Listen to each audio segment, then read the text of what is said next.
What's up, YouTube family? This is Captain Gimpy here to talk to you about another movie. Today's movie is 8th Grade. Now, I didn't get a chance to see this in theaters, and I'm kind of bummed that I didn't.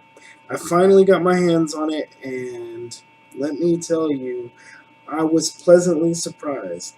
Now, before I begin, I want to start by letting you guys know that this is in addition to the text review that I did, and I will leave a link to that in the description.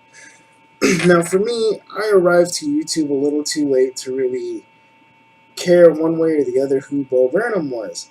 So I didn't really know what made him famous. I knew very little about him. I had some friends who were into him, and I just kind of thought, well, that's their thing. I'm going to go over here and do what I do. Now, I almost wrote this film off because of that, and that would have been a huge mistake. First off, YouTubers are notorious for being one person production crews for their early careers. All of us are one person production crews.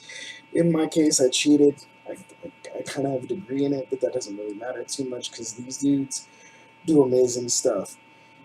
And his shot selection, some of the cuts he chose to make, uh, the way that he juxtaposes scenes together, let me tell you, it provides a perfect window into what it's like to be 13 again.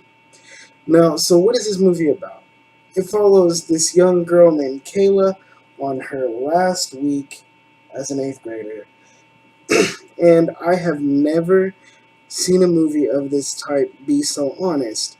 There have been other movies kind of like this about that age group, like the movie 13.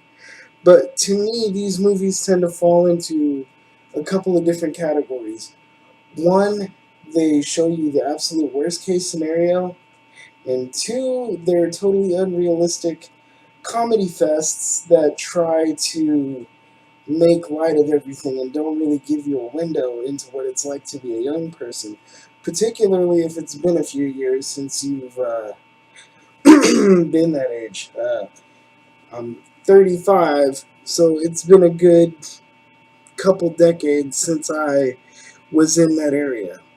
And one of the things I thought was really cool is that the dialogue is so appropriately written for the age group that it can't help but come off as authentic. I love the casting decisions.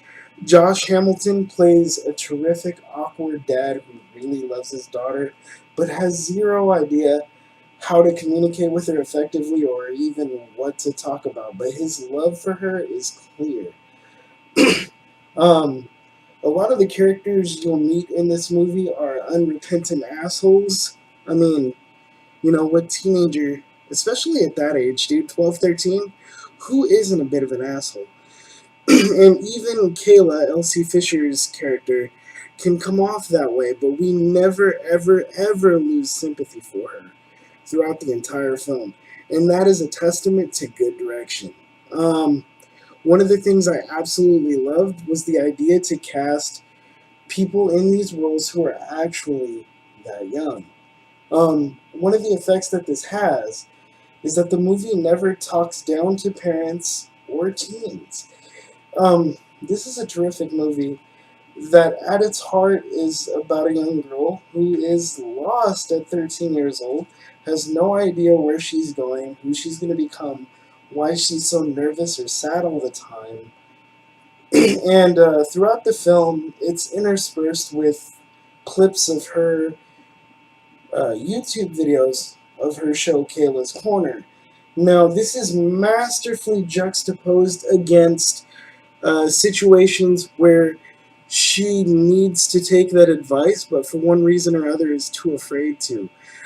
I don't want to ruin anything, but there is a super heartwarming conversation between Kayla and her dad near the end of the film that is absolutely necessary and empowering to all young people.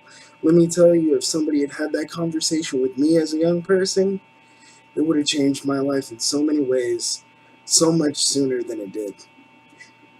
What can I say about this movie except go check it out? Please, please, please. And If you end up liking this movie or you end up watching it with a young person, I hope this starts a productive and necessary dialogue.